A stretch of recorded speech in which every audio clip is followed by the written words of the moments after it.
mase uba ready ukuzwa izwi engakazohlangana nalo in your life. Are you all here? Ladies and gentlemen, ngicela sikuhlanganise isandla. Ngifuna senze umsindo waseKenani. eKenani izwe lesethembiso. Angithi bazalwane bami. Ngicela umsindo senze umsindo wojulwe inyosi kanye namagrebhisi amakhulu amangaka.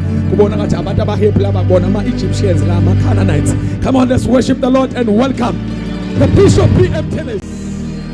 I senze umsindo omkhulu. Give Jesus praise. Hallelujah.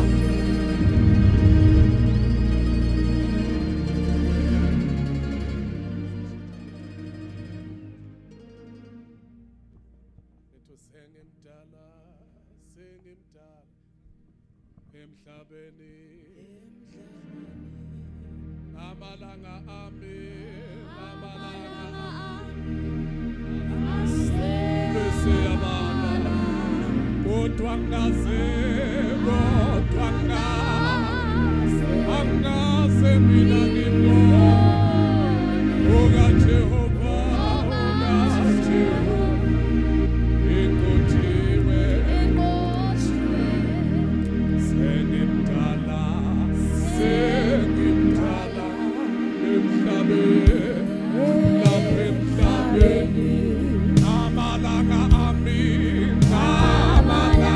ami, ase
give you praise. Ebusuku esisha isandla ufanelwe kudunyiswa. Ufanelwe udumo lonke yena yedwa. Uyena okhazimula ngobungcwele bakhe. In the mighty name of Jesus Christ, we bless you, Lord. We bless your name, Jesus. Singahlala phansi bazalwane. Praise God. Hallelujah. Hallelujah. Let me take this time ukuba ngibingelele impostoli nomama kakhulu, amen, who are the visionary of this vision.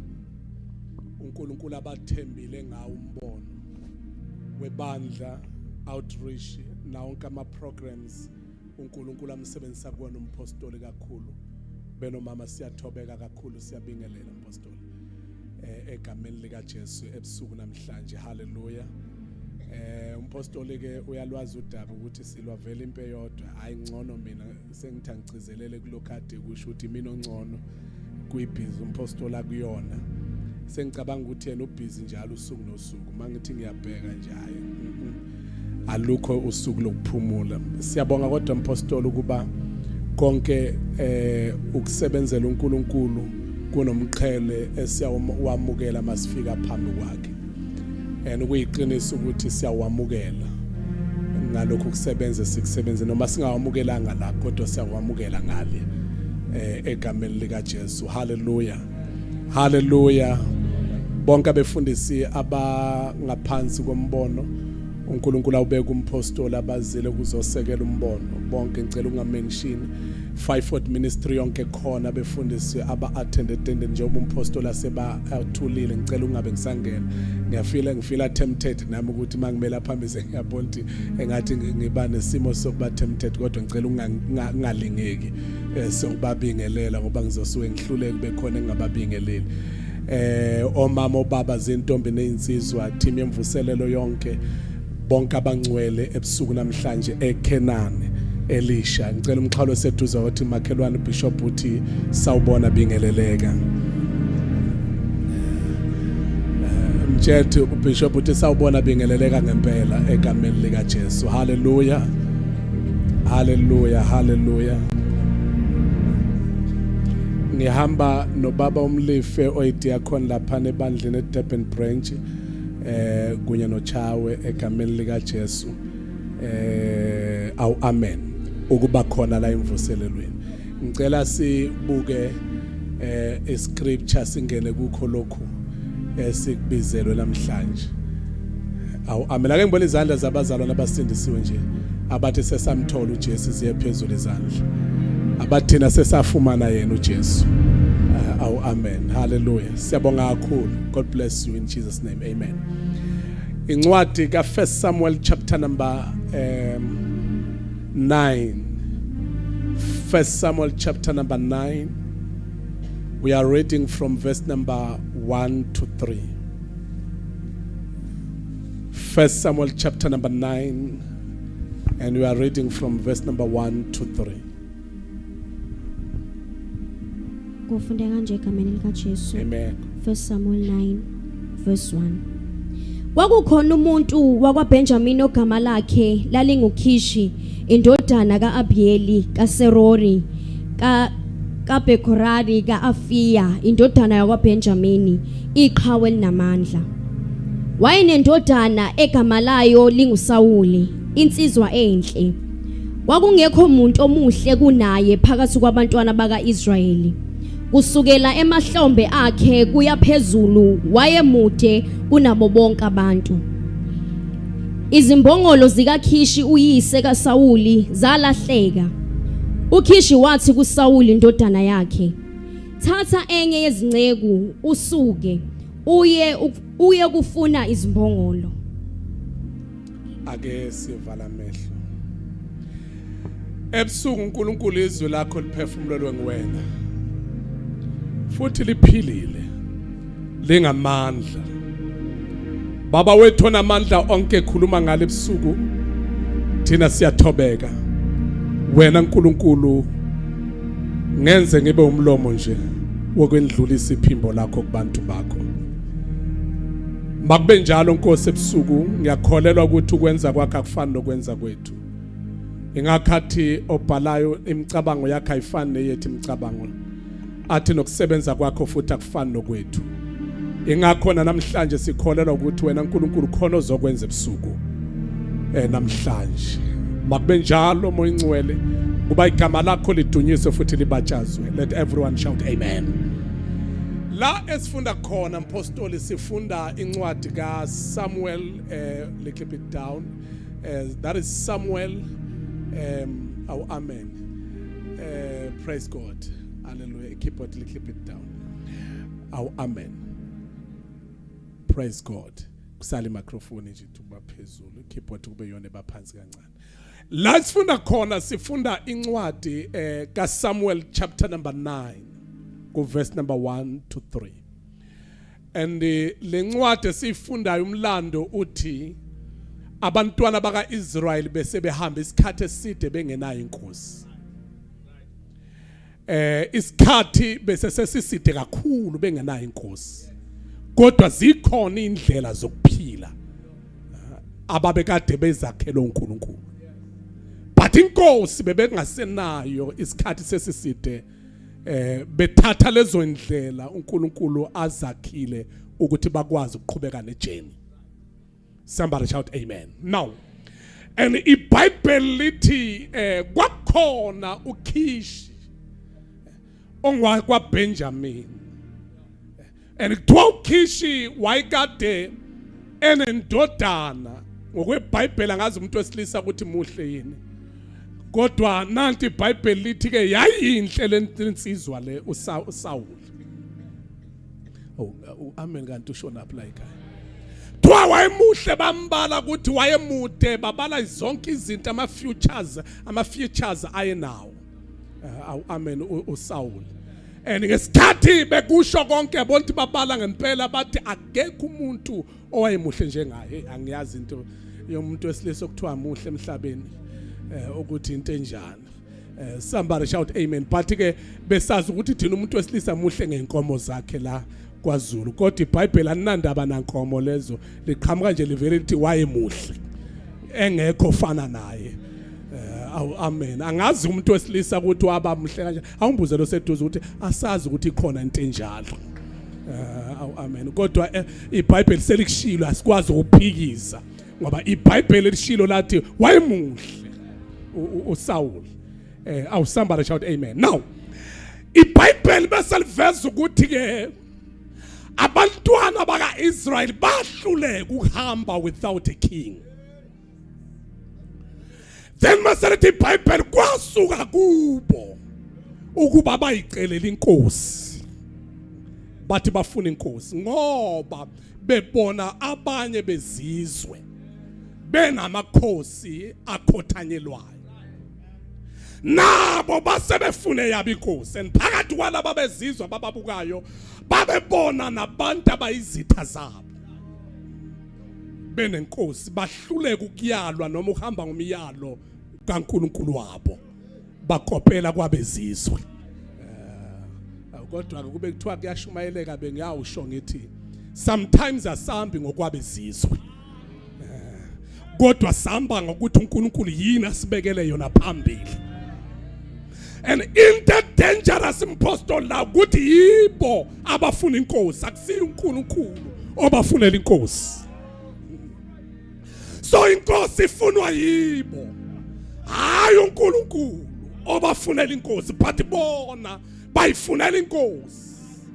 Wayesethi uNkulunkulu ngoba seniyifunile inkosi ngizawunikeza inkosi, kodwa bengakabi isikhathi sokuthi nifanele nibe nenkosi. Kodwa ngoba senifuna inkosi ngizawunikeza yona. And iBhayibheli bese lithi ke kwakhona uKhishi owayenendodana leno eshiwo kuthiwa yayinhle uSaul wakaBenjamin. And but uNkulunkulu wayesebanikeza ke inkosi ngangofuna kwabo kodwa engaveli kwaJuda. Kodwa amen angazi ukhona la. Le nkosi ayiveli kwaJuda. Kodwa le nkosi ivela kwaBenjamin. Ama characters awafani lezizwe ezimbili. I-character yakaBenjamini ayifani ne-character yakwaJuda. Kodwa ngathi ngiyezwa amen ngiyezwa mtshelo seduze ukuthi makhena ku dangerous ukuyifunela izinto. Ngoba hlaza uzawuthola ongafanele uyifumane noma uyithole ngenxa yokufuna kwakho kanti uNkulunkulu benohlelo. Chapter 29 Jeremiah kinemcabango emihle ngawe. Kodwa manje masekuwe oyifunelayo there is a danger there. Amen awukho la ekhaya mtshelo seduze ukuthi ku dangerous uyifunela utho. Kodwa kunamandla uJehova kube huyu uNkulunkulu ofunelayo utho. Awukodwa ngathi ngaphinda ngihlale la. Engathi ngahlala la. Ku dangerous uyifunela into. Kodwa kunamandla ukuthi kube izulu elifunela utho wena ukuthi ufanele ube nayo. Namhlanje ebusuku lapha emzini waseKenani sizothi khona into ethandwa uJehova. Okumele namhlanje uyamukele singakaqedi intshumayelo. And lena lethandwa uJehova kuyona le ethandwa wena. Ngoba njalo uJehova mayikuthandela utho wena usuke ungalithandi. Angithi inyama yakhe ayithandi into evela kuNkulunkulu. Kodwa umoya wakho uyayithanda into evela kuNkulunkulu. Imvamisa iwili yakhe suppresswa inyama yakho. But I've come to tell you ukuthi ku dangerous ukubukela ngaphandle bese ufuna uku-apply noku-implementa into oyibone ngaphandle ingaveli kulokhothama kuyena.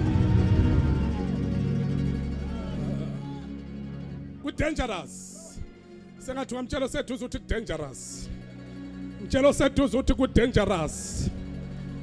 Wabanika inkosi kungakabi isikhathi. Kuthi angithi sivumele isikhathi sika Jehova. Noma sibonakala emehlweni akhe ngathi siyadelay. Kodwa sinayo provision and protection somewhere. Ungavuma ukuba wena ufuna ujaya into kanti izulu likakafuna ukuthi uyithole.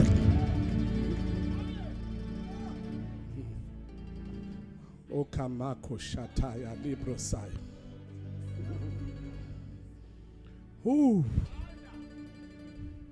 Mhlawumbe la sithi siyabuya lapho mtshelo sethu siyabuya lapho. Kodwa mpostoli ngathi ngizawusheshe ngiqede. Ukushumayela ngiyezwa ngathi ngizosheshe ngiqede. Mthethe siyabuya lapho. Mthethe siyabuya lapho. Abantu abaningi bashawa izinto abayifunela zona. uNkulunkulu engekho. Uma ngathi ngiyakhotha kancane ngingakandluli nje kuleyo point. WaAbrahama wavumela uSara ukuthi athi ingena kaGayi. Baba nomhlangano without God. uNkulunkulu bangaminvolve kodwa ku chapter 12 uNkulunkulu tephuma Abraham. Kodwa masefika ekutheni kube khona umntwana athe ngiyakwenza ube ubaba wesizwe iningi bangahluleka ukulinda uJehova. Kodwa kwezwakala uSara ethi wewe babazi webaba Nkosi Abraham my husband kena kwantwana ekhaya ngoba isibeletho sami sibamumatha abantwana. Kodwa ngiyazi ukuthi hleze uNkulunkulu enze okuhle ukuthi lo Hagayi isiqilakazi okuhantwana ekhaya mumatha umntwana. WaAbraham naye akazange abuzele ukuthi wangena. Abraham ngiyofike ngibuza ukuthi why ungabuzanga. Mangifika ezulwini ngiyabuza ukuthi why ungabuzanga. Ungabuzanga ukuthi why uthangena. Why uthangena. But WaAbraham akuthiwa naye wavele wangena. Wathi mayingena kwavela wakhulelwa ngempela isibeletho salo uHagayi sabamba ngempela. Sithe masibamba isibeletho kanti Isaac was around the corner. Sometimes sisitha siyayenza shortcut kanti shortcut izovimba lento kumele ifike. Oh, somebody shout hallelujah if you can. Somebody shout hallelujah. Kunabantu namhlanje abaphethe uIshmayeli abazalwa ngoHagayi kanti uIsaac wayeseseduzana. Sengathi ungamtshela seduze uthi bekezela kancane sekuzawulunga. Noma ngabe ade sawuhlupheka isikhathi esingakanani kodwa bekezela kancane sekuzawulunga. Kodwa ngiphinde futhi noma ngabe kade wafuna utho kuJehova angathola bekezela kancane sekuzawulunga. Lento ayifuna is around the corner. Ungathathi shortcut. Ngoba shortcut inginikeza izinto ezama ukuvimba le kufuneka ifike.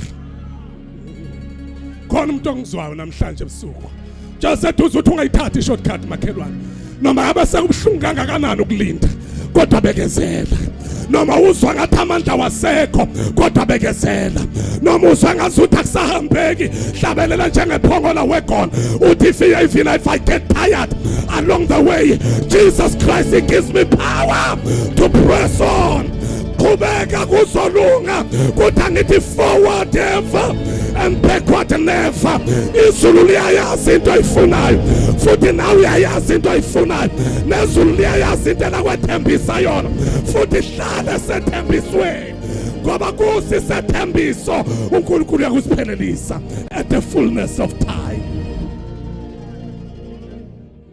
Look at your neighbor mthimthinto seduze uthi makhelwane at the fullness of time jethi ngokuphelela kwesikhathi izulu lizawufika ngokuphelela kwesikhathi lento akade uyithandazela iyeza ngokuphelela kwesikhathi lento akade lokhu uyilindile yeza akunendaba Abraham uthi seku-33 years but lento ayilindile yeza akunendaba ukuthi uNkulunkulu wakhuluma kuwe uneminyaka ewu-70 uphuma lapha neHaran akunendaba we-Abraham noma sewuhamba iminyaka over 29 uyaku-13 kani ungayitholi usashilo lento ayishiyo ayisho kuqaleni wathi wena uzoba ubaba wesizwe eyiningi akakayishintshe kuze kube namhlanje lento ayithembisayo yokuthi inkanyese siyoba ngenzalo yakho nehlabathi solwandle siyoba ngenzalo yakho ungayidispute leyo izulu lisakwazi into ayishoyo lusazoyithola it doesn't matter ukuthi sitha senzeni hlala kancane sekuzawulunga thina seduze ukuthi sekuzawulunga makhelwane bathinte bangakhuluma lo ngapha thinto ngapha uthi sekuzawulunga bangakhuluma thinto ngaphambili uthi makhi sekuzawulunga bangakhuluma thinto ngemuva uthi makhi sekuzawulunga. Somebody shout amen.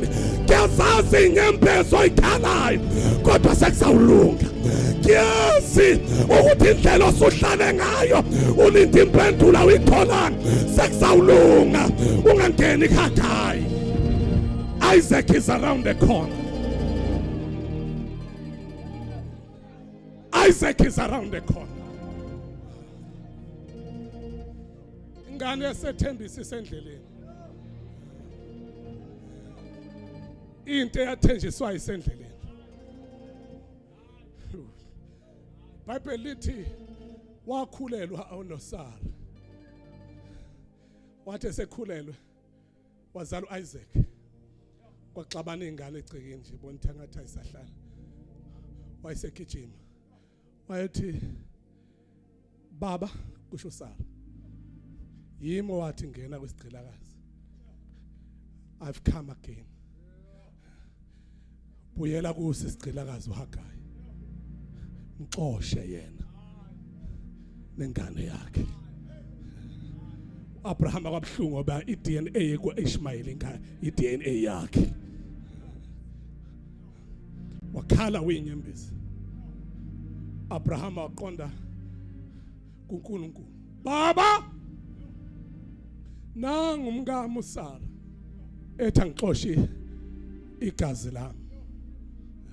Uthi angixoshi umntwana wami. Angimazi uzoyapi. Wayesephendula uNkulunkulu. Abraham njengoba wamlalela ekuqaleni ungangifakanga mina. Wamlalela ethambo ngena. Wangangifaka mina. Namhlanje mayisethi xosha mlalele namanje. Xosha njengokusho kwakhe nasekuqaleni wamlalela.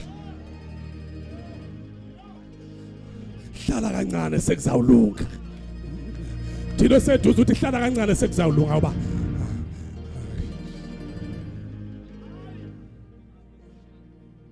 kuthiwa thatha imvaba yamanzi nabaqebelengwane yacabanga nje u5 liter mhlawumbe wamanzi ngiyayicabangela nje uka Bishop BM Teles chapter 1 verse 13. Amen. Kanti wayithathela nje u5 liter wathi mfana wami asambe ngiyanikhipha manje noma wami wabaphelekezela wabashiya khashana nesibhakubhaku samanzi kunye namaqebelengwana amambadlwana enikuthiwa khona ehlane wathi sebashile seflathele wabashiya ekhala because iDNA sengathi ngamtshela seduze ukuthi yeba yikho Hagai iDNA kodwa kuIshmayeli khona noma ehamba sekhonta ixebulile kuye sengathi ungatshela seduze ukuthi ama shortcut kunezinto ayixebulayo awahlali forever azokushiya kodwa khonta azohamba naye yakho angizwanga sengathi wamtshela seduze ukuthi ama shortcut are dangerous kakhulu mhla esekushiya hamba nothothile lwakho akubi mnandi ukhala inyembezi ukukhaliswa ukuthi uhambe negazi lami kodwa ngikho nje lapha ngibhalile yonke lento phansi sengathi ngamtshelo sethu uzathi makhelwane into engami involve uNkulunkulu ungayenzi into oyifunela yona wena ungayenzi yonke into obuza uNkulunkulu ngenze na uma ubuza yena noma ushaya isodongweni uyobuza yena uye futhi okudlulisa kulolo donga kodwa mawuzenzele uyothi yenza njengokuqala ungangi-involve tshela sethu uzathi makhe siyadlula kulo point ukuthi mtshele ukuthi makhe qaphela ungayifuneli into kanti izulu alive alishongo lutho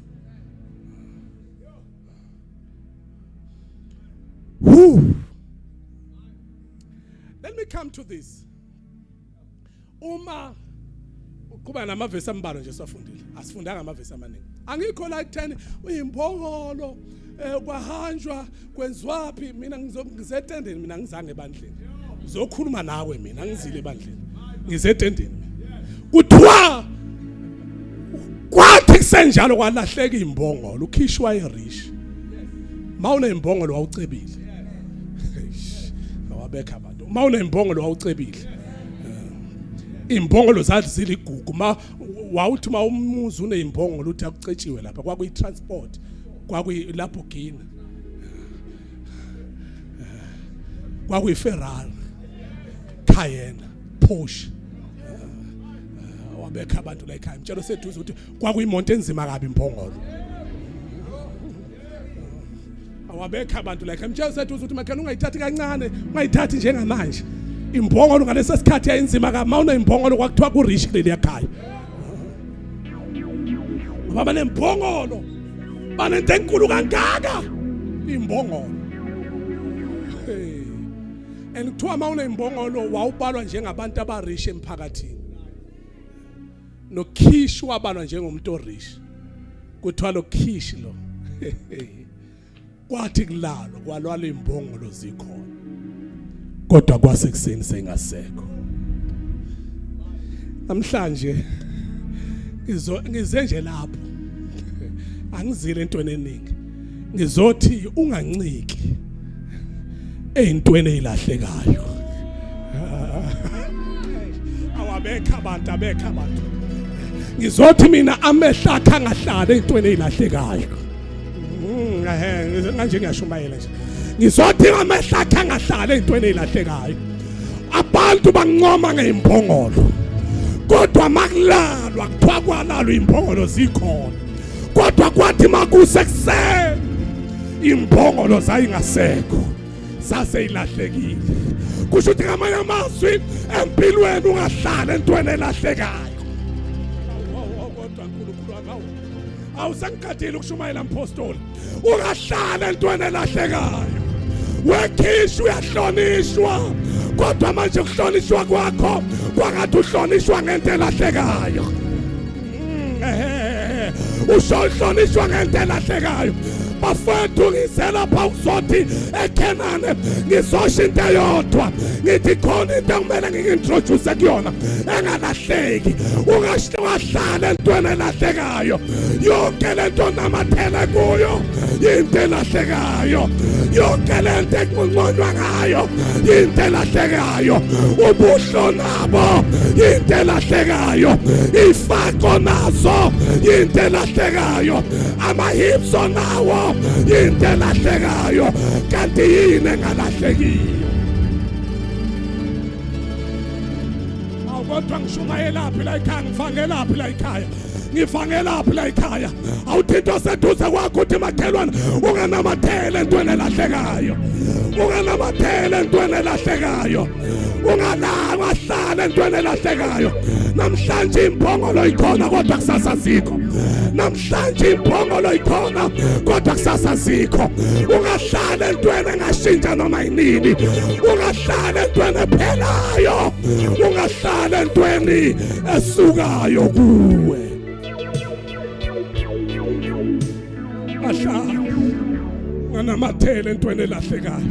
Sengathi ungamthinta ababili uthi makhelwane suka entweni elahlekayo.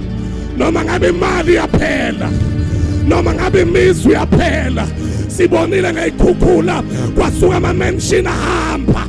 Tshelo seduze ukuthi awukwazi ukuposta ngento engamili inkuna phakade, awukwazi ukuposta ngento engamanga inkuna phakade. Noma ngabe ibhizinisi, noma ngabe yini, yonke lento esemhlabeni yinto eshabalalayo, yonke into esemhlabeni yinto elahlekayo. Ungahlala entweni elahlekayo. Awukade bakithi ngishumayelaphi, into seduze kwakho uthi makhelwane ungahlali entweni elahlekayo. Yonke into iyalahleka emhlabeni. Iplayer boyfriend yakhe yalahleka, iplayer girlfriend yakhe yalahleka, uphilo yalo wamthanda ngenhliziyo yakho yonke walahleka, wahlala entweni elahlekayo.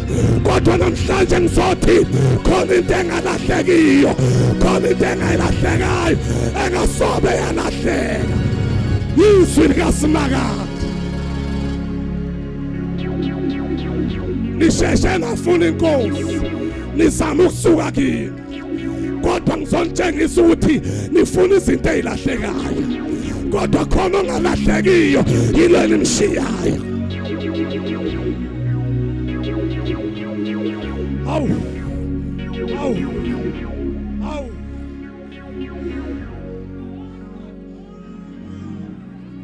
Shina maya kosayaka. Awu, ngathi ungamthinto seduze uthi makhani ungahlala entweni elahlekayo. Kunendoda engiyaziyo kuma-judges into enkulu eyayinkulu kakhulu kabi. Le ndoda igama layo uSamson. Kuthiwa uSamson wayehlonishwa, wayesatshwa yibo bonke abantu, kodwa kukhona ilanga lakhona aqama akalalanga, wakamela emathangeni kanti akalalanga noDelilah, wakamela emathangeni akalalanga noDelilah, wakamela emathangeni akalalanga noDelilah. Kodwa wathi mayisekamelile kwalahleka indwele. Kusho ukuthi ngamanye amazwi khona izinto ezilahlekayo empilweni.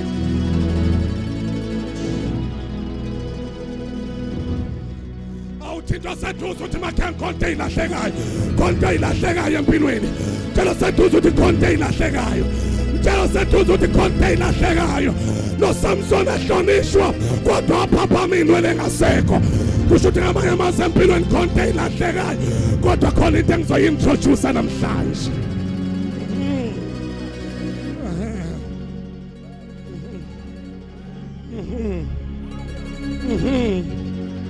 Khona izinto ovuka ekuseni ngasekho, ngabekho abantu la ekhaya.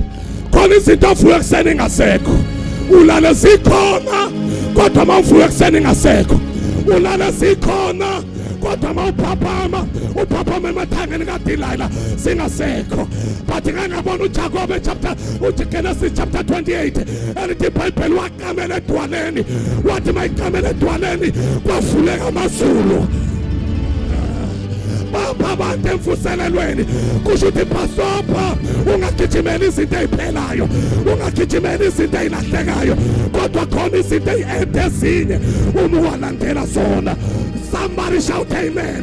Kizothi namhlanje yintoni le obambelele kuyo, awubambelele yini entweni elahlekayo.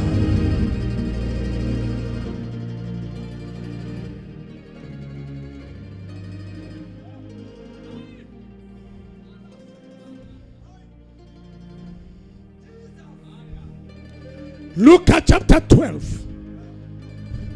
from verse number 16 kuya verse number 20 ungafundi.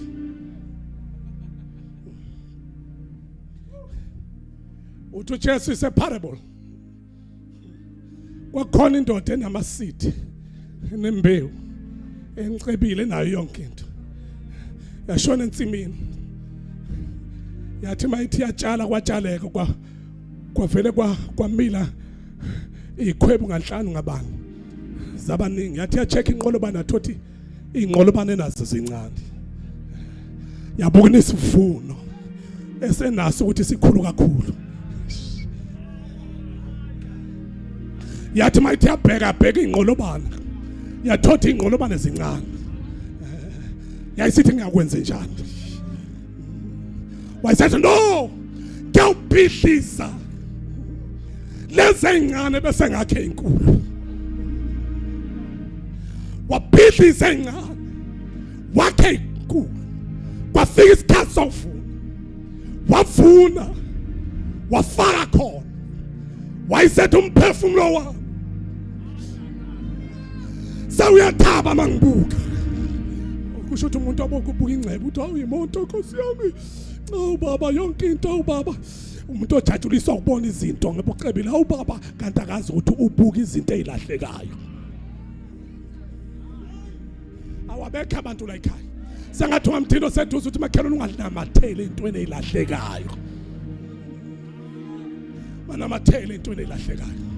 Kuthiwa wayibuka. Wabuya yonke isivuno sakhe sigcwele inqolobana azakhile. Wathi awukwaze kwakuhle. Wathi umphefumulo wami uyorejoice. Uyojabula wena imiswa yinto engiyibonayo inkosi engiphe khona. Kuthi uthe ebusuku esebusuku adesha njalo. Kwavakasha uNkulunkulu ebusuku. Wathi wesiphuphu wesilima abekho abantu. Awubheka ujajuliswa yiyo yonke lento. Awunendaba nami okwazi uthatha umphefumulo. Sengithi angikutshele namhlanje ukuthi kulobu busuku banamhlanje umphefumulo ngizawulanda. Awabekho abantu. Sengathi ungamtshela seduze ukuthi makhelwane khona unamandla phezu kwakho. Noma ungadukiswa ngabanye abantu kodwa khona umuntu onamandla onikeza umphefumulo nothatha umphefumulo. Onikeza umphefumulo nothatha umphefumulo. Onikeza umphefumulo nothatha umphefumulo. Ungaphosti ngayo yonke into ekhona khona ufika ebusuku ethi namhlanje come here. Your days are over.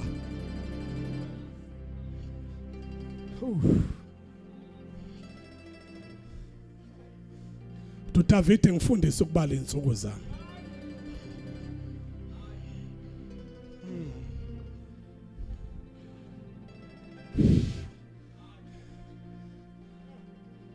Obafowethu.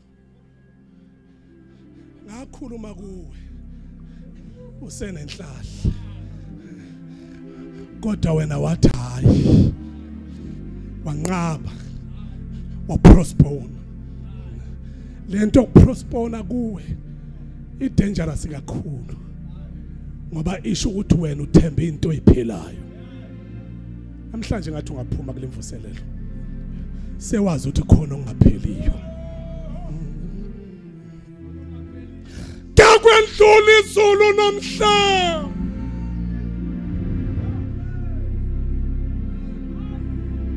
kodwa amazwi akhe amili kuna phakathi. Wathi amaHebrew sazokuba kanye kunyakazisa izinto. Kuthi lezi enyakazayo siyawushabalala bese kuthi lezi enganyakaziyo siyakuma inkuna phakathi. Yini leyo yizwi likaSimakade.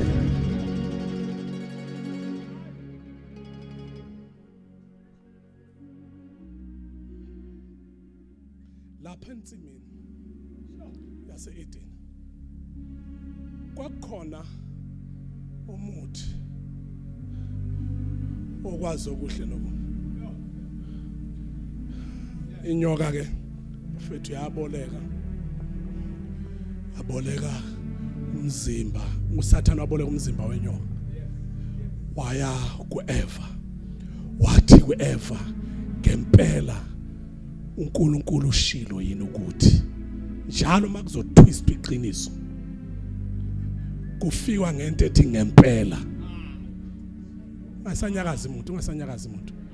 Ungasanyakazi umuntu, ama-ushers akade lokho nje uthi ungasanyakazi umuntu. In the mighty name of Jesus. uSathane mayizotwista iqiniso ufika nento ethi ngempela yazi ukuthi uyamuka namanzi makuthiwa ngempela sikuyeke soyikhuluma ngelinye ilanga badla siyabona sebedlile bobabili bathi ngilampostoli oh duma kude kuthiwa lo muthi okwazi okuhle nokubi awusensimini kodwa bese lithi iBhayibheli kwakhona nomunye umuthi owawuphakathi nendawo bese lithi iBhayibheli kwakuwumuthi wokuphila hayi wempilo wokuphila ngisachaza apostoli impilo nokuphila cela uniyeka kanjalo nje ngasachazi impilo nokuphila ngoba khona abanye abacanga ukuthi uyindlela neqiniso nempilo kanti uyindlela neqiniso nokuphila so ikhuluma ngelinye ilanga into yempilo nokuphila akufani izinto ezahlukene impilo nokuphila lithi iBhayibheli phakathi kwanendawo kwakhona omunye umuthi wokuphila and lo muthi wokuphila wawuphakathi nendawo kanti uJesu siyothandaza naye uJesu uthena 12 years watholakala phakathi etempelini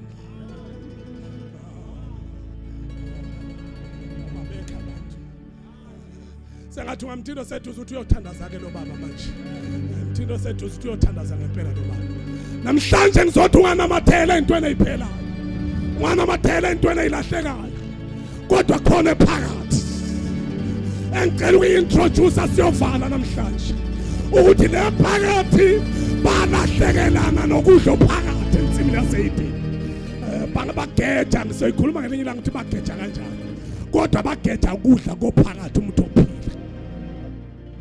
kanti iBhayibheli lithi lo muntu wokuphila ophakathi nendawo wawuphethe ukuphila kwabo ukuthi bangafi kodwa kuthi uJesu na 12 years wabonana phakathi etempelini kanti uShadrach uMeshach waBabednego bathi bawungena esithandweni somlilo bamfica phakathi esithandweni somlilo Shanda Maya Kasaya mthindo seduze uthe phakathi mthindo seduze uthe phakathi nje seduze uthe phakathi esithandweni somlilo bathi bengena phakathi esithandweni somlilo bamfice phakathi ngoba lo phakathi akanendaba nenkingo nazo kwangathi ngakhuluma nomuntu lapha eKenani maye phakathi wayingenela phakathi bengakangeni bona wayingenela ukuyobamba umlilo kwasengena laba amadoda amathathu bamfica sephakathi ngoba yena unokuphila lo phakathi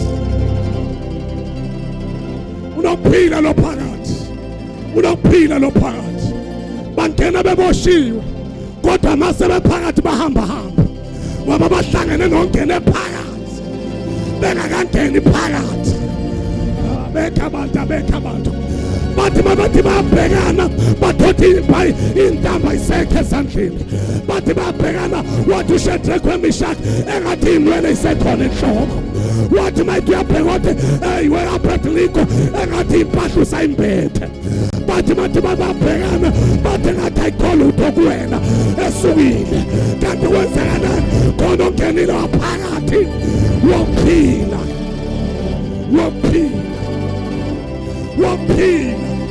zonke lezi ezinye izinto ziyimpilo kodwa ukuphila kwenza ukuthi nokulahlekile kubuye uba isefika nokuphila kwenza ukuthi noma kunesigulo esikwena usindiswa ukuthi mngene yena ophakathi ngoba phakathi uphethe ukuphila.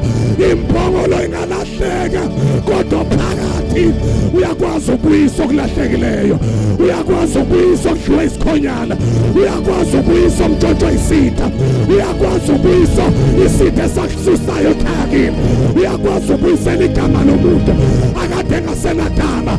Somebody shout amen. Lithi iBhayibheli wathi asiwene ngaphesheya kwavuka istorm kanti phakathi emkhunjini ukhona. Sengathi wamtshela seduze ukuthi makhelwane ukhona lo phakathi. Abekho abantu ababili eduze kwakho uthi khona phakathi. Noma isimo sikhona kodwa khona phakathi.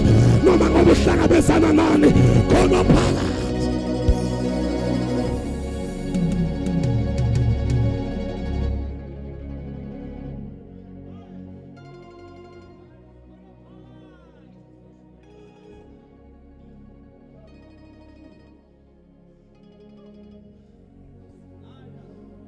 There is no covenant without a seal of a blood. I'm closing. But each and every covenant iba isivumelwano ngegazi. Igazi lembuzi, igazi lenkomo, igazi lamajuba. Chapter 9 laphelelwa ngamandla incwadi yamaHebheru. Verse number 12 to 13 laphelelwa ngamandla. Chapter 9 bese kuthiwa kakhulu kangakanani igazi likaKristu Jesu owangena altari ngelakhe igazi. Indoda yaphakathi, indoda yaphakathi, indoda yaphakathi njalo ngaleli igazi. Angixoxele kwaba umuntu wayisuka nembuzi aye eTabernacle noma ealtar ayocela ixolelo bese kuthathwa igazi lembuzi lethelwa kwendlula kuyizukiwe endaweni engcwele leyofafazwa emphongolweni. And kuthiwa uma kuhlukana 4 kuhlukana iOld Testament neNew Testament, kuthiwa kwenzeka isehlo sokuthi uma sekuzohlukana iOld Testament neNew Testament kwalahleka umphongolo. Lo esikhuluma ngayo kusukela kudala walahleka umphongolo. Kuthiwa mawulahleka umphongolo kwasuka ama-Ethiopians. Ama-Ethiopians kuthiwa iwona athola umphongolo. Awuthatha ama-Ethiopians ayofihla ewukhusela umphongolo. Kuthiwa there came a time la khona izimpi ishisa khona. Kuthiwa bawuthatha umphongolo bagijima nawo bathi bahluleke. Base bebona indawo engumhumi phansi kwentaba. Base bebeka lo mphongolo ama-Ethiopians. Umphongolo lo okwenza ukuthi mawusufihliwe bese ngabikho ivoice kaNkulunkulu. Iphimbo likaNkulunkulu ngoba umphongolo wawungekho endaweni yawo. Umphongolo ofihliwe awawasekho esandleni kubantu okufanele umphongolo ube kusona. Kuthiwa this 400 years of influence in Old Testament and New Testament, it was a years of darkness because there was no voice of God. Iphimbo likaNkulunkulu lalingekho. And the Bible and mawufunda ama-Bible scholars, then they will find out, you'll find out ukuthi there was a time la khona sekuzala umsindisi kwaqala inkanyezi yaqhamuka kodwa umphongolo awaziwa namanje. Wakhulu Jesu ezalwa ena 12 yonke into 30 years waqala ministry kwathi mase kunjalo esezohamba eyofesa phambano kuthiwa after 33 years wayeseGetsemane wakhala entabeni eGetsemane ensimini wayothandaza khona wathandaza eGetsemane kuthiwa wathandaza wathi mayithandaza wenza ukuthi neyithukuthuku lezi kuthiwa sase njengesegazi wezwakala ethi Nkosi kwangathi lesitsha sinzima kakhulu wathi asendlule wayesethi kodwa asingedluli makuyintando yakho, let your will be done. And iBhayibheli lithi ngempela wabekezela nakho kwenzeka yonke into. But I've come to say after ukuthethwa kwamacala akhe ivumelene sithandaza kondoda yaphakathi wakhuphuka nesiphambano ebheka entabeni yekhanda. Kuthiwa maye sentabeni yekhanda unknowing bathatha isiphambano basifaka phakathi nendawo esakhe. Kwaba izezelelesi ngapha nezezelelesi ngapha. Sabe sakhe saba phakathi nendawo kunendoda yaphakathi. Zomemezela yona mawungasindiswana namhlanje nayo indoda yaphakathi ezokunikeza izinto ingalahleki. Manamathele into eneyilahlekayo. Kuthiwa uthe sebethelwe esiphambanweni. Lelo gazi namanzi akophoza inqibi oba ilona khambi elela phayo.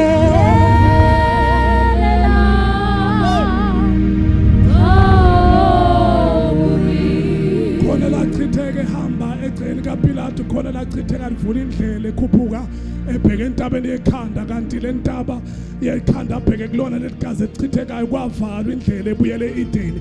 Manje ngegazi lakhe wavula indlela entabeni yekhanda ekuphileni ngoba kwavalwa indlela eEdeni, kodwa ngegazi lakhe wavula indlela ebheke entabeni yekhanda kwavalwa indlela yeEdeni. Uma sebedlile isithelo kufanele bengadli kusona, kodwa ngegazi lakhe wavula indlela ebheke entabeni yekhanda kwavalwa indlela yeEdeni ukuthi bangayi kontshontsha isithelo umuntu ophila.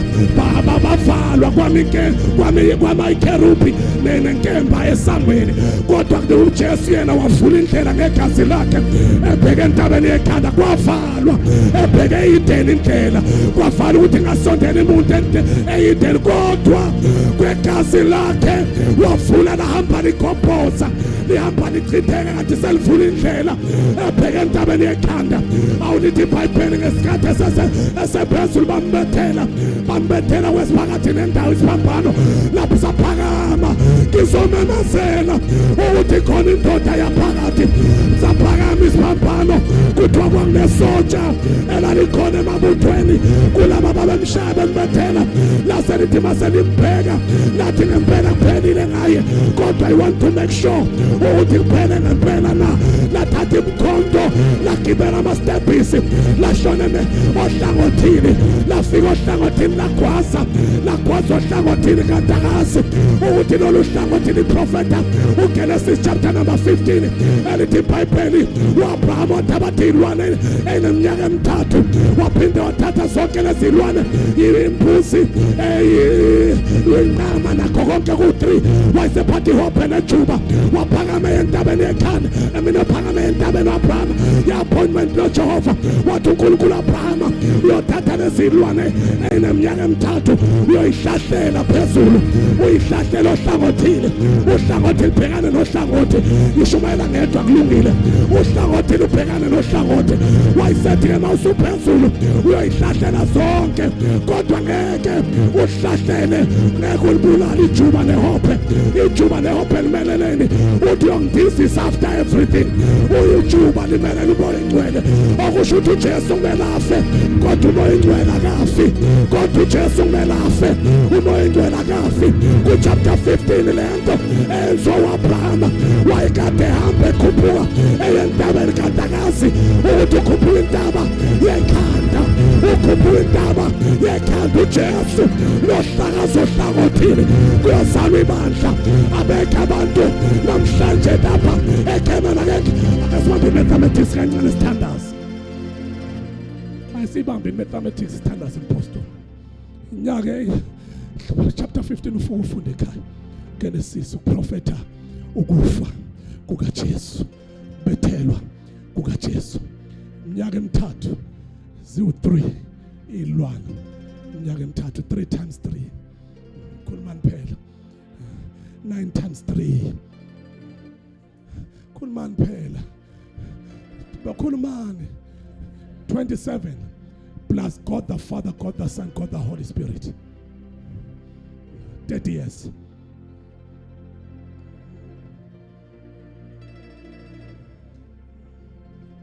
kuno 30 years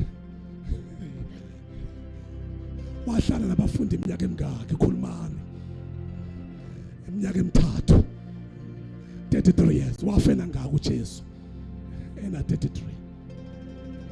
ayengiphinde futhi ngathi angizwanga ilwane neminyaka emithathu entathu 3 times 3 9 times 3 27 plus God the Father, God the Son, God the Holy Spirit.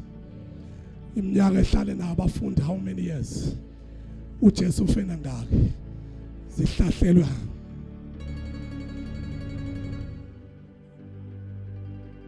kodwa ijuba libulawa ngoba kafa umoya engcwele.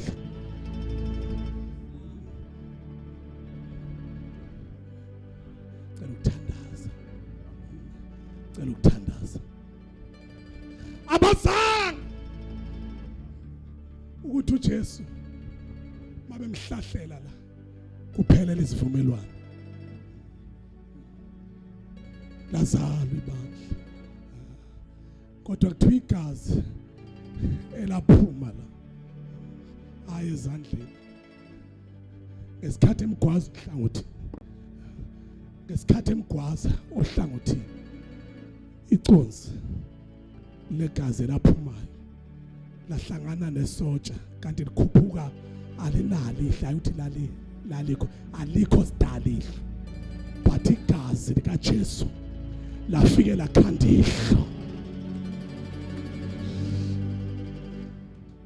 lakhanda ihlo kwindlobo lavuleka same time lithema iqeda uvuleka ulehle isotsha laselithi ngempe lo ubeyidodana kaNkulunkulu kuthi ubona kanti ngenalihlo kodwa ngithethe dana njengamkhwazo hlangothi igazi lakhe lavela laphilisa ihlo lami ngiyamthandaza kuthiwa another blood laphumayo lathinta umhlabathi kuthi umhlabathi la uthintayo wasaba wathuthumela waqhekeka wavuleka kuthiwa kwahlakazeka namadwala kuthiwa mawuhlakazeka kwadabuka isihenqo sethempeli kanti ngesikhathi umpostoli ngicela uthandaze nabo umpostoli ngesikhathi kudabuka umhlabathi kudabuka namadwala kudabuka nesihenqo sethempeli lo yamphongolo owathathwa ngama-Ethiopians awufake emhumeni kanti la emhumeni kungaphansi kwentaba yekhaya igazi lasuka phezulu esiphambanweni layehlala yothinta umphongolo wesivumelwano kwafezeka uchapter 9 verse number 13 ukuthi kakhulu kangakanani igazi likaJesu owangena ngalo namhlanje ngizomemezela indoda yaphakathi ukuthi isaphelele isivumelwano esiphambanweni igazi lakhe lawuthinta umphongolo igazi lakhe lawuthinta umphongolo go and do a start asimemenya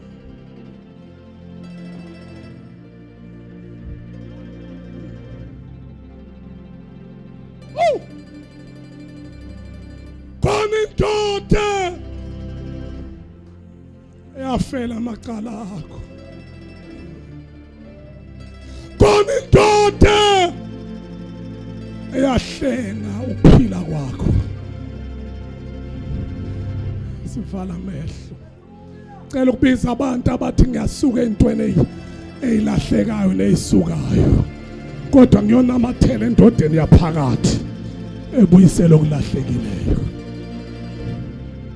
ngaze uphenduke kodwa namhlanje uthi I need you cela uphakamisa isandla sakho mawukhona sivala amehlo ethu mawukhona ungakazi umamukela uJesu cela uphakamisa isandla sakho lapho mekhona uthi I need you Jesus cela usiphamise sokudla isandla khona abantu engibezwayo kufanele ngithandaze nabo abathi nginamathele entweni ezihambayo nginamathele entweni ezilahlekayo kodwa khona indoda yaphakathi cela uphamise isandla sakho la umekhona I want to pray with you buyisela iminyaka eyadliwa isikhona